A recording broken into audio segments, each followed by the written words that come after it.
All right, and here is my non-spoiler review of the movie X-Men Apocalypse. So the movie just opened over here in Manila, May 18th, 2016, and I have to say, man, you know what?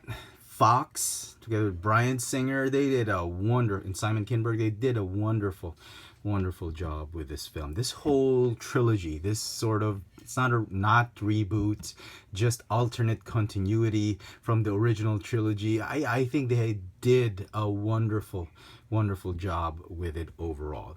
So the second movie, Days of Future Past, talks about sets up events that changed the whole X-Men cinematic universe, and that took care of the old trilogy. This episode, or this part of the new trilogy, the Apocalypse trilogy, sort of ties up everything in this current trilogy, and as touches a bit on the Wolverine movies and some of the old X-Men films, but it does a wonderful job of tying everything back. It's like a homecoming, and it's great. It's great. Now, if you're a big X-Men fan like I am, I'm one of those that really got into comic books because of the X-Men. I may not be the biggest fan, I don't know every single tidbit about what happened with the X-Men universe, but I am a big fan. I love the X-Men more than the Avengers, and you are going to love this film. There were a lot of liberties taken on the characters, but a lot of the mythology.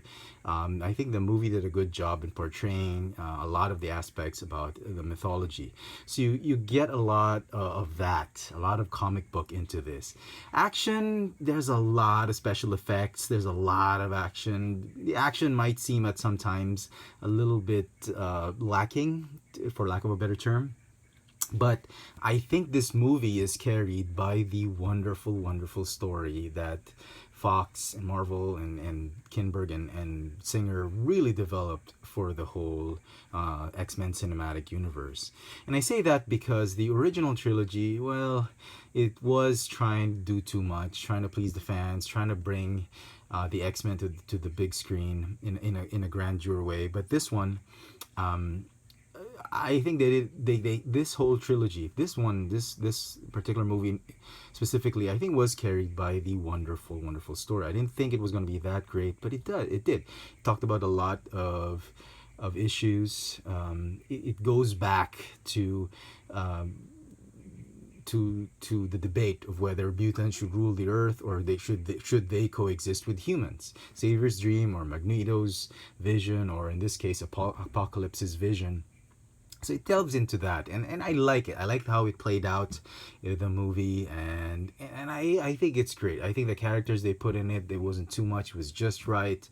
And again, the whole movie revolves around these three main characters, with Apocalypse being the main bad guy, trying to disrupt things and all that, and it gets resolved fairly nicely, which sets up a lot of possibilities for the X-Men and the mutant universe, cinematic universe for Fox.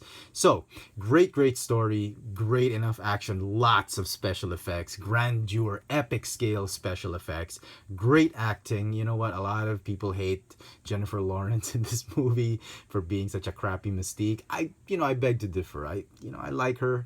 I mean, the Hunger Games weren't exactly the best movies, but I thought she did a good job. I mean, she's not the Mystique we know in the comic books, but then again, coming into this movie, forget the comic books. You keep it in the background, but things in the cinematic universe, things that happen in the cinematic universe are not the ones that happen in the comic books. Just accept it.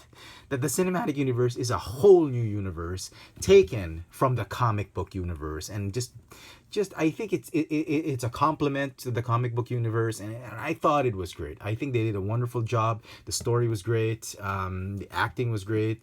Casting was, it was fine. I mean, people were complaining about the costumes, Jennifer Lawrence and all that. I thought it was great. I thought all the pieces fit together. I think it's an enjoyable film. It is a very heavy film, a lot of emotions to it. I can understand why it's PG-13. I don't think you should bring your kids to watch this without explaining the X-Men to them first. It's not necessarily a kiddie movie, but it is bordering on a young adult and comic book fan type of movie. Not you want, for kids, you take them to Angry Birds, but this one is more for the teenagers. the tweens, the ones who grew up with the comic books, the kids at heart, adults. It's a great, great cap to a wonderful, wonderful trilogy. And I think you're going to enjoy it. If you're a big X-Men fan, you're a big Marvel fan, you're going to love this movie. It's not the best out of the trilogy. I still think Days of Future Past was the best, but this one is just so good because it just brings together nicely. It just caps the whole trilogy, the whole current trilogy very, very nicely, bringing everything full circle back to, you know, how it is, and it sets up, I hope, more X-Men films and not just New Mutants, X-Force, or Deadpool. So if you want to see more spoilers, I do have a spoiler review. Suffice to say, I did enjoy the movie. It's a 9 out of 10 for me. Thanks for watching.